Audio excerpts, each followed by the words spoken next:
Hello, friends. Welcome on this platform. This is your Ikona man. This is your Ngiman, and most importantly, your Bakure man. Most importantly, also your Anglophone. This is the Bamenda guy, Senator Cletus.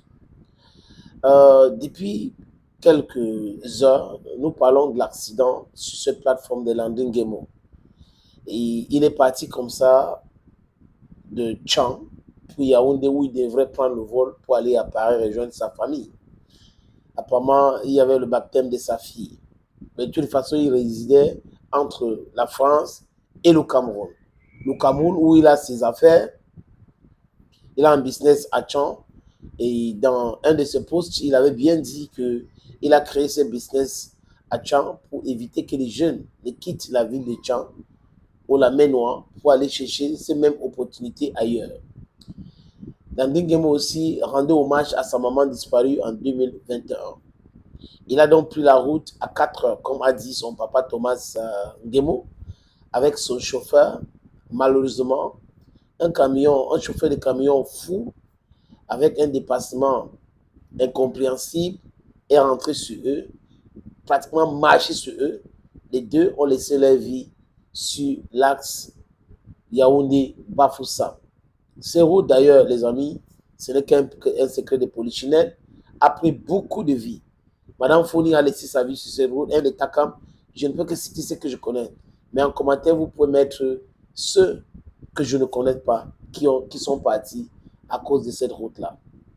D'abord, l'état de route, c'est catastrophique. On vous parle du triangle de la mort. Les routes les plus importantes au Cameroun, qui relient les trois villes, du moins plus importantes à l'heure actuelle au Cameroun, Douala, Yaoundé, Bafoussam. Regardez l'état. Vous allez comprendre que souvent on est dans la distraction. On ne veut pas évoquer les vrais sujets. Le vrai sujet, c'est quoi? C'est regarder l'état de la route de Douala jusqu'à Bafoussam. Et cette route a commencé à se dégrader devant nos yeux. Ceux qui gouvernent le Cameroun sont intéressés par les buzz, envoyer les gens ailleurs, parler de toute autre chose. Mais quand ça concerne les choses sérieuses qui peuvent impacter la vie des Camerounais de tous les jours, ils ne sont pas là-dedans.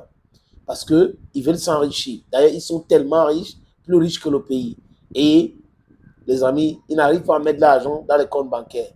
La plupart ont des bunkers chez eux et ils cachent de l'argent. C'est pour cette raison qu'ils font tout pour stopper tout le monde qui peuvent les mettre des bâtons dans les rues. Donc, ils sont devenus pas les êtres humains, mais quelque chose d'autre que je ne veux pas qualifier ici. Mon éducation ne me permet pas de trop qualifier les gens, les amis. On va laisser ça à la justice, toutes les qualifications. Landing Gemo part à la fleur de l'âge, 48 ans, oui, à 48 ans. Et le ministre des Transports, Galeb Bibier, réagit. Les amis, let me read what he said. Les premiers rapports disponibles révèlent que cet accident sera dû à l'excès de vitesse et au mauvais dépassement pratiqué par le conducteur de camion engagé, le nommé Kanassa Michel. Au regard des éléments probants et en attendant les conclusions des enquêtes en cours, le ministre des Transports a décidé dans les médias et à titre conservatoire.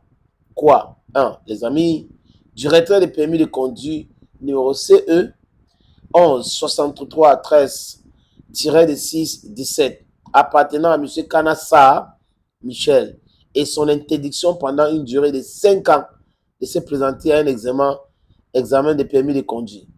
2.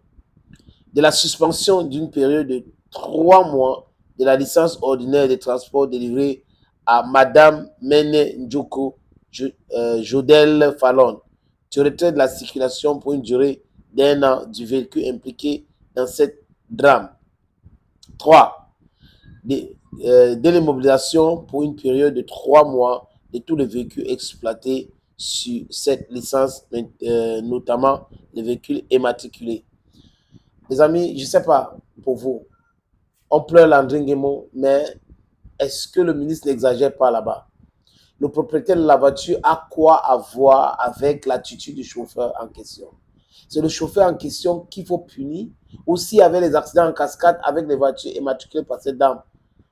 Mais l'information que nous avons, c'est que le camion, le chauffeur camion, a pratiqué l'excès de vitesse et dépassement hasardeuse. Et là, ça a créé l'accident.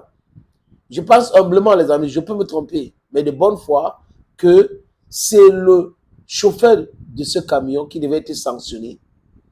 Son camion aussi retiré pour voir s'il y avait des problèmes. Mais on a fait des enquêtes pour voir à quel moment, de façon précipitée. C'est comme ça au Cameroun, quand on fait l'accident, on suspend la société en question. Comment est-ce qu'une voiture peut faire l'accident et vous suspendez la société?